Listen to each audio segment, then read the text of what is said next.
Hi friends, welcome back to Shaz world. ഇന്ന് നമുക്ക് കപ്പ ബിരിയാണി ഉണ്ടാക്കുന്നത് എങ്ങനെയെന്ന് നോക്കാം. അതിനു വേണ്ടി നന്നായി മുറിച്ചിട്ടിട്ടുണ്ട് കപ്പ. 2 കിലോ കപ്പയാണ് ഞാൻ എടുത്തത്.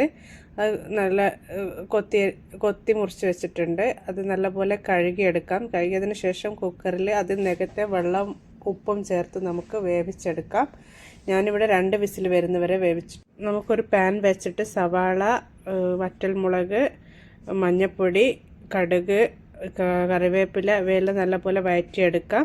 ഇതിന് ശേഷം വേവിച്ച് വെച്ച ബീഫ് കറി ഉണ്ടായിരുന്നു എൻ്റെ കയ്യിൽ, അത് ഞാൻ ചേർത്ത് കൊടുത്തിട്ടുണ്ട്.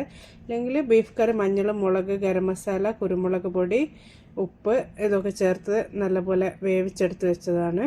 അതിന് ശേഷം നമുക്ക് ഇതുമായിട്ട് മിക്സ് ചെയ്യാം.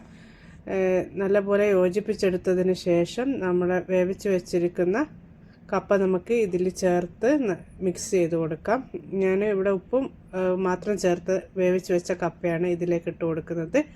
നമ്മളെ ഇഷ്ടത്തിനനുസരിച്ച് വേവിച്ചെടുക്കാം. നല്ലപോലെ വെന്തിട്ടുണ്ട്. എന്നിട്ട് നല്ലപോലെ മിക്സ് ചെയ്ത് യോജിപ്പിച്ചെടുക്കാം. കപ്പ ബിരിയാണി റെഡി. Thanks for